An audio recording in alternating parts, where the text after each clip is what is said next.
In section 6, we will introduce the idea of continuous probability distributions. So we just finished discrete probability distributions, and continuous probability distributions have many of the same properties and ideas as a discrete probability distribution. A probability distribution is still that same idea of a probability distribution identifies all the possible outcomes for the random variable x, and also it identifies the probability. Of course, as we know, in a continuous probability distribution, it has to be done differently, because in a continuous probability distribution we now have an infinite number of points, because we move from the discrete case where we have these specific points along the real number line where we're counting something, to the continuous case where we have this continuous scale. So on a continuous scale between any two distinct points, there's an infinite number of other points, so we have to deal with that mathematically in a different way. So the way that we represent probability for a continuous random variable is through the idea of a density function. So we will call this function just f of x. You should be used to that from algebra. So first and foremost, this is a function.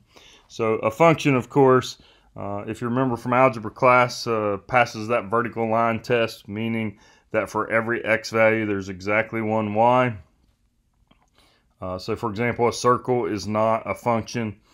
So we have to have that, we have to satisfy that definition of a function first and foremost for it to be a density function. To be a density function, however, and represent probability, there's some additional characteristics that we must satisfy, because not all functions can represent probability, as we do in statistics. So not all functions can be a density function. So the additional characteristics look like this. So first, the curve must never fall below the x-axis in order to be a density function. So really mathematically what that means is that means f of x must always be greater than or equal to 0.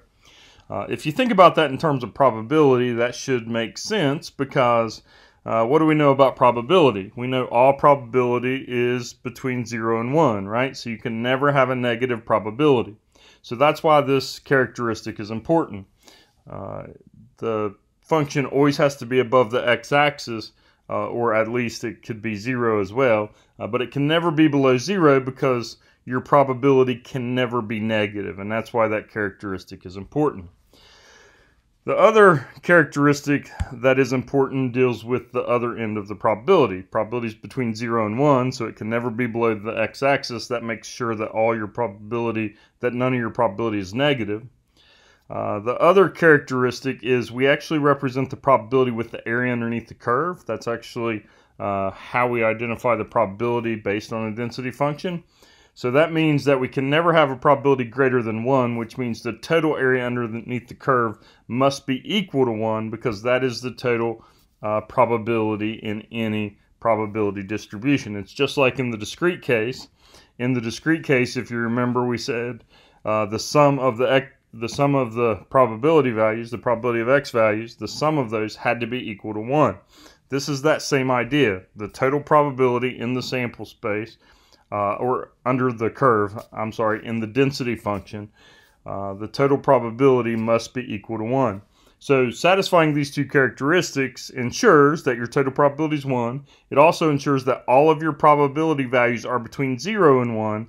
And if you remember from the discrete case, those are the two characteristics from the discrete case. All the probabilities are between 0 and 1. The sum of the probabilities is equal to 1. So the ideas here are the same. Of course, mathematically, we're going to be representing this in a different way. So with these continuous distributions, it is a little bit different.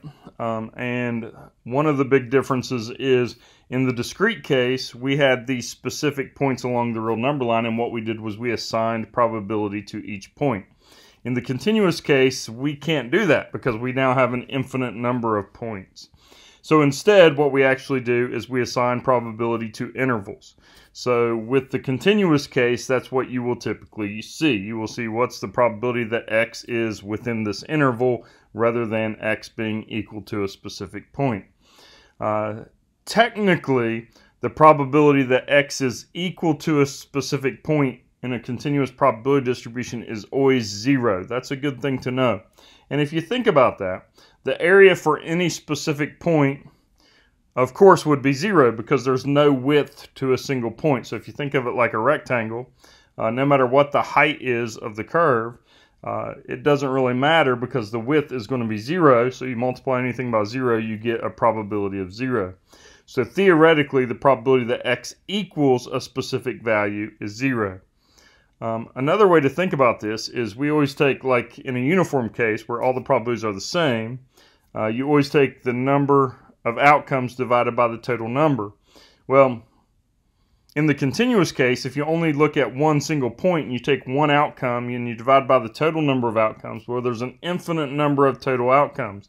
So as that denominator gets bigger and bigger and goes to infinity, that overall value basically goes to 0. It gets really, really small and it approaches 0. So theoretically, the probability that x equals any specific value in a continuous probability distribution is always 0. So the way we will represent probability is the probability of getting an observation between A and B. You can see the probability statement there. We'll write P just like we did before for probability. Then we'll use parentheses, and you'll typically see this written, of course, as inequality. So lots of times it'll be something like this: A is less than or equal to X, less than or equal to B. You could also just write that as A less than X, less than B, because remember, the equality doesn't really matter here. The equality doesn't matter because we just said the probability that X equals anything is technically 0, so it doesn't change the probability. Equality doesn't change the probability in a continuous case. So the way this is calculated is it's calculated by finding the area under the curve between A and B, and that will give you your probability. So if you've ever had calculus, one of the ways to calculate area underneath the curve is through integration, and if you know how to do that, you can always use that, but you don't need it for this class.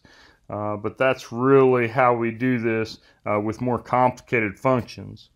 But for our purposes, we're just going to go through some simple scenarios and make sure you understand how this works with the area underneath the curve, and we'll just use some simple area formulas in order to be able to do this. We will also look at the uniform distribution, which is a common distribution. We all know that it's flat. We've seen the histogram for the uniform distribution before. So we'll also talk about the uniform distribution because we can come up with some shortcut formulas for the uniform. So it's nice to kind of see that in the continuous case, just like we saw it with the binomial in the discrete case. So here's our first example. Let's suppose we're using this density function. So it's just f of x equals 8x. So that's a pretty simple function. That's just a line that goes through, that has a y-intercept of 0. It has a slope of 8. Now do notice that we're limiting the domain of this function. We're limiting the domain between 0 and 1/2. And it's really important that with these kinds of functions that you're limiting the domain. That's not true for all density functions, by the way, but most density functions, or lots of density functions, we limit the domain because that's what allows us to force the probability to be equal to 1, the total probability. Without limiting the domain, of course, the probability here would not be equal to 1. It would also go below the x-axis, for example. So limiting the domain allows us to satisfy those characteristics of the function never falls below the x-axis, and the total area underneath the curve is 1, or in this case, the line. So one of the things that I recommend you do with these kinds of questions is the first thing I would recommend you do is just draw a picture of the density function. So we all know what the line 8x equals. It just has a y-intercept of 0 and then a slope of 8. So we're only going to draw part of that line, though, because we're only going to draw the part that goes from 0 to 1/2. So if we plug 1/2 into the function and you get 8 times 1/2, then that gives you 4. So that means we have a point at 1/2 comma 4, and we know we have a point at 0, 0. So I would recommend that you start just by plotting those 2 points, because those are your endpoints for this line. One is where x is 0, the other endpoint is where x is 1/2. So if you plug in x is 0, you get 0, so that tells you it goes through the origin. If you plug in 1/2, you get 4, and you can see I have on the graph there, I have that point, that highest point there is marked as the point 1/2, comma 4. If you just draw a line between those 2 points, that represents your density function. You can see I drew a dashed line down to 1/2 because that basically creates that area that we need that's going to represent this probability. That area, basically that triangle there, the area of that triangle represents the probability. So since we have a triangle here, we can find the area just by using the area for a triangle. We can just use the formula 1/2 base times height. So that's what we are going to do in a case like this. So the first thing that we're going to do is we are just going to show that the total area underneath this curve is 1. So like I said, we're going to use the formula, the area of a triangle, which is 1/2 base times height. So we know the base of this is basically from 0 to 1/2, so that means the base of this is going to be 1/2. We know the height of this, if you look at the height, this goes from 0 up to 4, so the height is 4. So we know the base here is 1/2, the height is 4. So if we plug that into the formula for the area of a triangle, which we've already said is 1/2 base times height, we get 1/2 times the base. The base we said was also the base is 1/2, and then the height is 4. You'll notice that we get a total area of 1. So in order for this to be a probability distribution, this has to be satisfied, as this total area has to be 1. So notice we've satisfied the criteria. The total area is 1. Also, this function never falls below the x-axis. So we are good in terms of this representing probability. So the way probability works is, let's just look at the probability that x is between 0 and 1/4. So you can just think about another imaginary line there at that value of 1/4. So now we're looking at the area between 0 and 1/4, and if you think about up to 1/4, then we just have another triangle, right? So once again, we need to think about what's the base of this new triangle from that value of 1/4, and what's the height of this triangle. So if you go from 0 to 1/4, of course that distance is 1/4, so our base is just going to be 1/4. To get the height, the easiest thing to do is just plug it into the equation. What happens if we plug in 1/4? If we plug in 1/4, we get 8 times 1/4, that gives us 2, right? So that means the base of this is 1/4.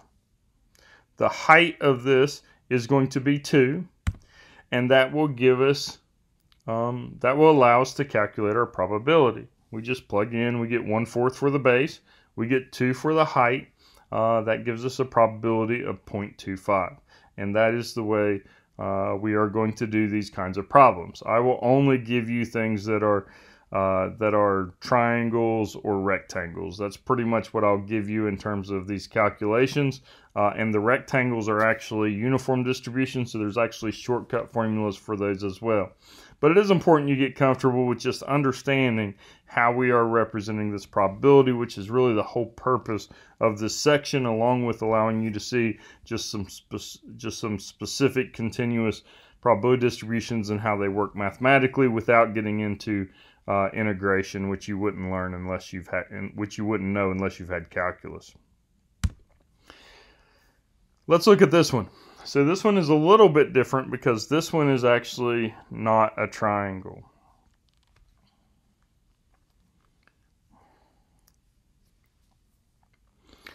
So in this case, we want the probability between 1/4 and 1/2. So we already know the value at 1/4 is 2, the y value, or the f of x value. The value at 1/2 is 4, right? So there's a few ways to do this, but I think the easiest way is we're just going to stick with triangles. You can also use you can look at the shape of that and you can come up with a formula for that as well, but we're just going to stick with the idea of triangles here. So the nice thing in this case is we already know that the total area underneath the curve is 1, right? We also know that the area between 0 and 1/4 is 0.25, or 1/4. So all we really have to do here is take the total area of 1 and subtract out the area between 0 and 1/4, and that will leave us with the area between 1/4 and 1/2. And this is a trick that we use a lot with these continuous distributions, is we subtract out what we don't want. So we take the total area of 1, we subtract out the area between 0 and 1/4, which is 1/4. That will give us the area that's left, which is the area between 1/4 and 1/2.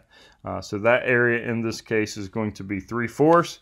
So that gives us a probability of 0.75. Let's do one more of these. Here's another density function. This density function is f of x equals 1/32 times x. Again, we have to limit the domain. We're limiting the domain here between 0 and 8. So we're going to start.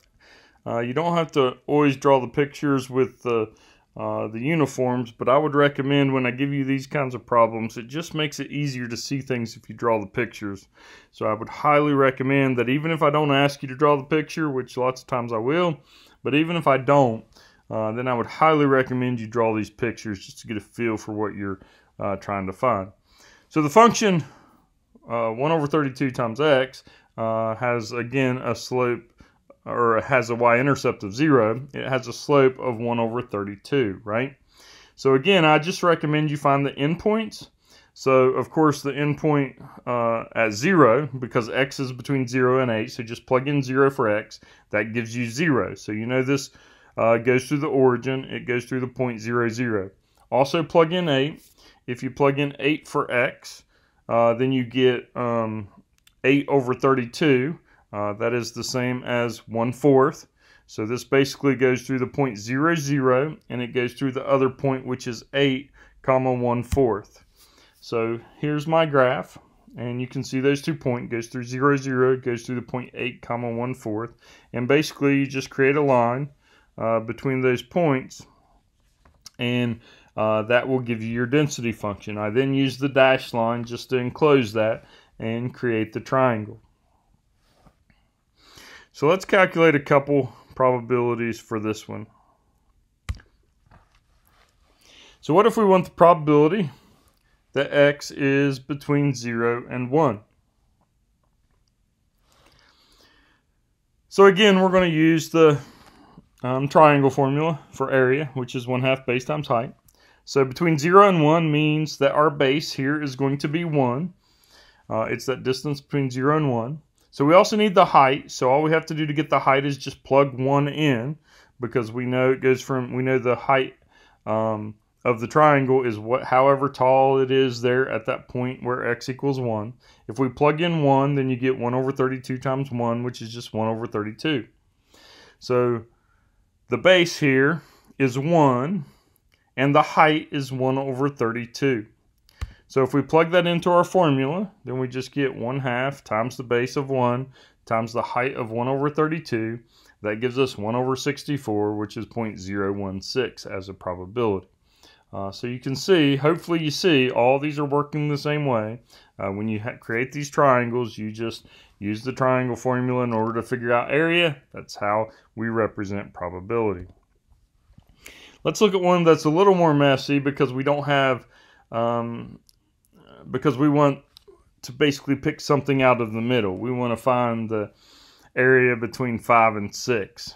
So if you want to find the area between 5 and 6, there is a way to just use a formula to do it directly, but I'm just going to stick with triangles like I said before. Then what you really want to do here is you kind of want to do this in 2 steps if you're doing it with triangles. So let's first just find the probability that we are between 0 and 6. So that's what we're going to find first. So we're just going to find that triangle from 0 up to 6. So if we plug in 6 into this equation, then we get 6/32, right? So that is going to be our height. Our height is going to be 6/32. Our base is going to be 6 here. So if we create that triangle over to 6, then we end up with a probability of 36/64. And I'm just going to leave it like that because I'm going to write this as a decimal at the end rather than now, and that way we can keep a common denominator here. So that is basically not what we want, but that's the big triangle from 0 to 6. So then what we can do is we can subtract out what we don't want. So we only want the part between 5 and 6. So we can create another triangle that goes from 0 to 5, and we can subtract that from this value we just got, and that will give us the area between 5 and 6, because we're taking the area between 0 and 6, subtracting out the area between 0 and 5, and that will leave us with what we want, which is the area between 5 and 6. So if you plug in, or if you calculate the area between 0 and 5, then of course your base is going to be 5, because it's that value from 0 to 5. The height at 5, if you plug in 5 for x, you get 5 over 32, so that's the height. The height is 5 over 32. That will give us a probability of 25 over 64. So then, like we just said, if we take the area to the left of 6 and subtract out the area to the left of 5, then that will give us the area that we want. So basically we take this 36 over 64, subtract out the area 25 over 64. That will give us an area of 11 over 64, which is 0.172, and that is the way that we would calculate that probability. So do notice how these work. If you're ever in a situation where it's not a triangle, you can, like this last one, you can always just create triangles and subtract out the part that you don't want. That's what we will typically do. So that's what I would recommend. So these are kind of the first scenarios. This is kind of the general idea of how we deal with continuous probability distributions. The next thing we're going to do is we are going to look at one specific case. So in the discrete examples that we did, we looked at the binomial as a specific case. And if you remember with the binomial, what we found that whenever we have these certain characteristics, we could come up with shortcut formulas that would allow us to calculate things like the probability, the mean, the variance. So it allowed us to calculate those things in a more efficient way. So we can do the same thing in continuous distributions, and I'm going to use this idea of a uniform in order to demonstrate it. So let's start with what the density function of a uniform looks like. So with a binomial, if you remember, a binomial was defined based on two parameters. If we knew what n was, the number of trials, and what p was, the probability of success, then we knew everything we needed to know about the binomial. Those are called the parameters of the distribution. We have the same thing in a continuous case. In the uniform, we actually also have two parameters. Our parameters in the uniform are a and b. So a basically represents the lowest point in your domain. B represents the highest point in your domain. And the way that we end up getting the function is we take 1 over b minus a. So do keep in mind in this case that b and a are just constants. So whenever you look at this function, f of x equals 1 over b minus a, whenever we plug in values for b and a, this is just going to end up looking like f of x equals some constant. So if you think about a function equaling a constant, that means that it's just going to be a horizontal line, right? So all of these uniform distributions are just going to be a horizontal line. If you think about what a uniform distribution is, that should make sense to you. If you remember when we talked about histograms, you saw that when all the bars were the same height, it was uniform, right? It was flat. So we're just going to create that same idea in the continuous case where we have this flat distribution, or basically just a horizontal line. So this is the simplest of continuous distributions, and it is the one that we will talk about in here because it's not super complicated mathematically. So let's just talk through a scenario. I'm just going to throw out an A and a B there that are simple so that we can talk through it, and then we can look, and we'll look at some of the shortcut formulas as we go through this as well.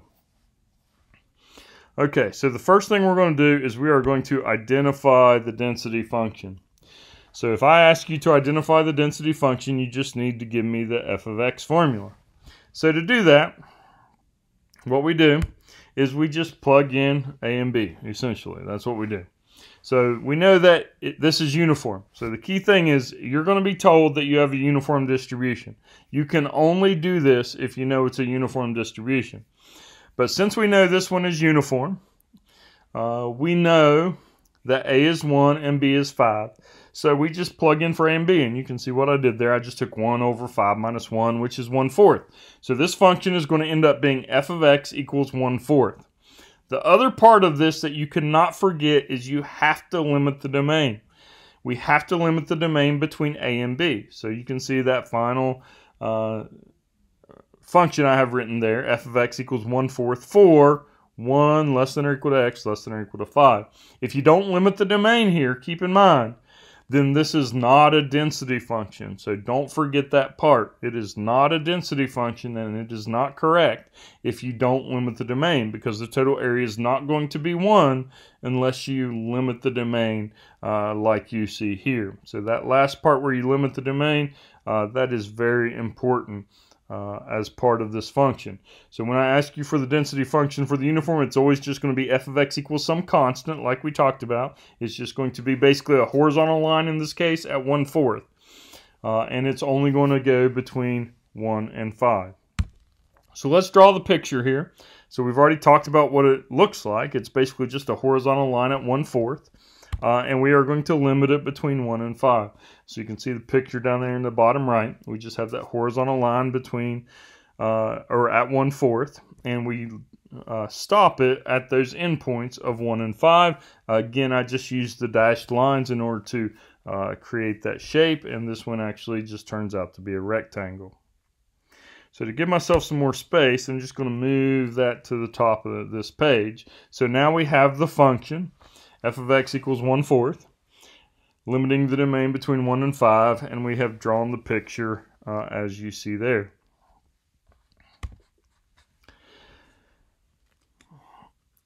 So we won't do this all the time because this is always the case. The total area underneath the curve is always going to be 1, but let's just talk about the total area underneath the curve being 1 in this case. So this is just a rectangle, and all uniform distributions will be rectangles. So to find the area of a rectangle, we just take the length times the width, right? So in this case, we'll call the width, I'll call the width actually the height, or I'm sorry, I'll call the length actually the height, and we'll call the width, we'll call the length the value from 0 to 1/4 there on the y-axis, and we'll call the width from 1 to 5. So that means that the height, or the length of this thing, is 1/4. The width of this thing is 4, because it goes from 1 to 5, right? So if we just find the area of this, we just get 1/4 times 4, which gives us an area of 1. This should give you a good indication of how this formula works. Notice that the limiting of the domain in the uniform is always going to be from A to B. So like in this case, it's from 1 to 5, which gives you that distance of 4. The height of this thing is always going to be 1 over b minus a, which is going to be 1 over whatever the length is. So you're always going to get 1 over whatever the length is times the length. So those lengths are always going to just cancel out, and you're always going to end up with 1. And that's the reason this density function for the uniform always works, is because it creates a rectangle in such a way that the total area for this rectangle is always equal to 1. So to find probability, so let's suppose we want the probability between 2 and 5. So we still have the 1/4, that's not going to change. The height is going to be 1/4. The width from 2 to 5 means the width is now 3, right? If we get from 2 to 5, we have a width of 3. So again, we can just take length times width, which is going to be, in this case, 1/4 times 3, which gives us 3/4. So you can always find the probability by finding the area. And if you have a rectangle, of course, you can use the area formula for a rectangle. So that distance between 2 and 5 underneath this density curve is also just a rectangle with the width of 3 and then a height of 1/4. There is another way to do this. So we are going to introduce the shortcut formulas for the uniform distribution. The other way to do this is whenever we have x being between two values, like between 2 and 5 in the uniform, what we can do is we can define those endpoints for this probability as C and D. Whatever the lower endpoint is, that would be C. The higher endpoint would be D. So in this case, since we were finding the probability between 2 and 5, we would let C be equal to 2. We would let D be equal to 5. And if you do that, then you can always use this shortcut formula rather than actually having to draw the picture and actually find the area. The shortcut formula here is just D minus C over B minus A. This will always work, and you can see how it works here. If you take D minus C, you get 5 minus 2. That's your numerator. That gives you 3. Remember, in this case, A is 1 and B is 5, so in the denominator, we take B minus A, which is 5 minus 1, which is 4. We're going to get exactly the same thing. We get that 3/4 or 0.75. So with these uniform distributions, you can do this either way. You could use the picture and find the area using the area of a rectangle. But ultimately, what I would like you to start getting used to with these uniform distributions, and when you know it's uniform, is to use the shortcut formula. It's quicker. You just take D minus C as you define them based on the probability statement, and you divide that by B minus A, and that will give you the probability. The mean. So you can look at this picture and actually visualize what the mean would be in a case like this. So that's the nice thing about a uniform, because remember, a uniform distribution is also symmetric, right? We call it uniform because it has that additional characteristic that it's flat, but it's also a symmetric distribution. In a symmetric distribution, the point of symmetry is always your mean. The point of symmetry is also your median, actually. But the point of symmetry is the mean. So if you fold this thing in half, you'll see that 3 is in the middle of this distribution, right? So the mean here is actually just going to be 3. The shortcut way to solve for the mean, and this is really simple in a uniform, is the mean is basically just the average of your endpoints. If you just take A plus B and divide by 2, you will get the mean, and you can see the mean here is 3, which only makes sense because 3 is in the middle, and this is a uniform distribution which is symmetric. So the mean here is just 3. All you have to do is average A and B, just take A plus B over 2, and that will give you the mean. The variance, well, the variance isn't so easy to see. You pretty much have to use the formula here. So the formula for the variance, this is something that you just have to be able to use. The formula for the variance is actually B minus A quantity squared divided by 12. So when you calculate the variance for the uniform, this is what it's going to look like. So sigma squared, of course, we're still dealing with population variance just like we were in the discrete case. So we denote this by sigma squared. And sigma squared, like I just said, is B minus A quantity squared over 12. So B is 5, A is 1, so we end up with 5 minus 1, which is 4. We square that, we get 16. We get 16 over 12. That gives us a variance of 1.333. So that's the way we calculate variance. Variance for the uniform distribution is always just calculated using this formula. Standard deviation. Standard deviation is simple. Once you get variance, it always works the same way. Standard deviation is simply the square root of the variance. So the standard deviation in this case is 1.155. So it is important when we have these types of distributions that we're able to describe them. So we can describe this with its mean and standard deviation as we usually do. So for this uniform distribution, the mean would be 3. The standard deviation would be 1.155. Those values represent what they always do. The mean tells you the center of this distribution. The standard deviation tells you on average how far those values are away from that center. Let's do one more of these, a little more applied example. Suppose that the daily amount of coffee dispensed by a machine in a restaurant follows a uniform distribution between 280 and 360. So when you read this, it's super important that you recognize that this says we have a uniform distribution. The only reason we're able to use all these uniform shortcuts is because we know that this actually is a uniform distribution. We are told that. So since this is a uniform distribution between 280 and 360, that means we know it's uniform. We know A is going to be 280, and we know B is going to be 360. So the first thing that we are going to do is we are going to find the density function. So the density function for the uniform, you just have to have access to that formula. You don't necessarily have to memorize it, but you have to have it with you when you do these kinds of problems. It's always that f of x equals 1 over b minus a. And then you limit the domain between a and b. So it's going to look like this for this example. We just said that a is 280 and b is 360. So we're going to end up with 1 over 360 minus 280. That gives us 1 over 80. We got to limit the domain between a and b. So when you ultimately write this, it's going to look like f of x equals 1 over 80. I would recommend you just leave that as a fraction. And then we limit the domain between 280 and 360, and that's going to force the area to be 1.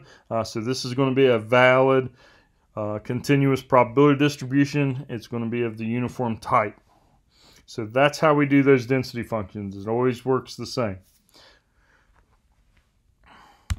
The mean. So the mean, we're going to do what we did before. Notice we're not going to draw the picture here. You don't have to draw the picture every time with the uniforms. If you're using these shortcut formulas, then you can just use the shortcut formulas. Of course, if it asks you to draw the picture, then you should. But once you're comfortable with how these works, using the shortcut formulas are fine. The mean is just the average of the endpoints. So we take the average of 280 and 360. So we average those in this case, and we get a mean of 320. So I mentioned this before, but let me just talk about the other measures of center.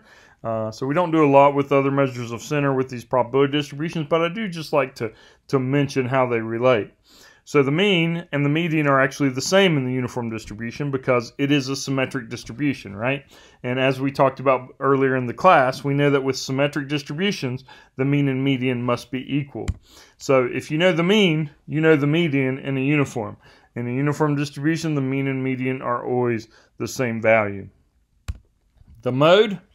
Keep in mind what the mode is. The mode is the most frequent score or most frequent outcome. So the mode in a uniform is flat. So that means all the outcomes are equally likely and there is an infinite number of them. So since all the outcomes are equally likely, there is no single value that is most common. So we would say that the mode for the uniform does not exist. I usually use that short notation, just D and E for does not exist, and you can use that notation as well. So that's always true for the uniform. The mean and median are always the same in the uniform distribution. The mode does not exist when it comes to the uniform distribution.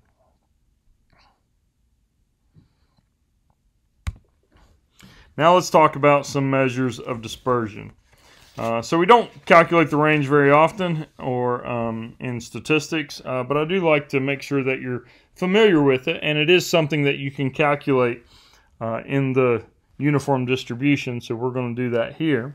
The range, remember, is just the highest value minus the lowest value, so that's pretty simple to do in a case like this where the distribution is totally based on the highest and lowest value. This is a uniform between 280 and 360, which means the highest value in this data set is 360. The lowest value is 280. That means the range of this data is 80.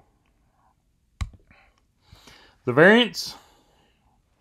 So the variance, once again, we're just going to use the shortcut formula for the variance. So the shortcut formula, again, is b minus a quantity squared over 12.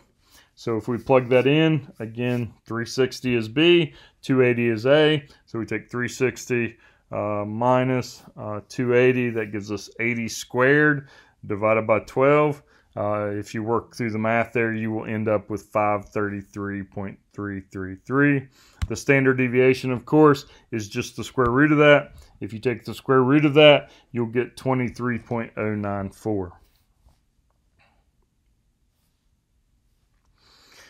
The last thing that we'll do is calculate a probability. I like to give you one that looks like this. So notice this one says, find the probability that more than 350 ounces is dispensed in a day. So we went greater than 350. So you got to be a little careful with these. Sometimes people don't know. They're like, well, how do I use the shortcut formula? The shortcut formula has both C and D in it. And this one only gives me one value because it only gives me 350. So you really have to read these questions. So notice this says more than 350.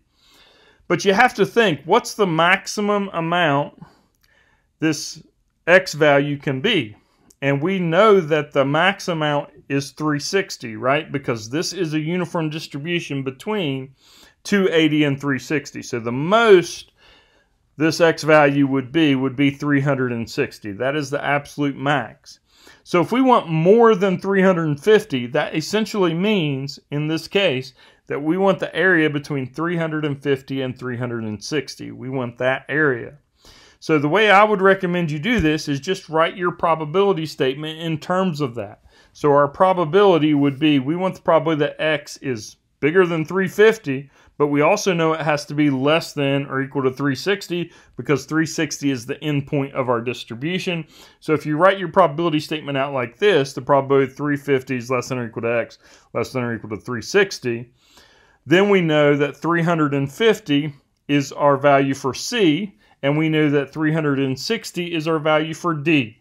And then once you know that, then you can use the shortcut formula, and you simply take D minus C, which is 360 minus 350, over B minus A, and we already defined those. That's 360 minus 280. That will give you 10 over 80, which gives you a probability of 0.125.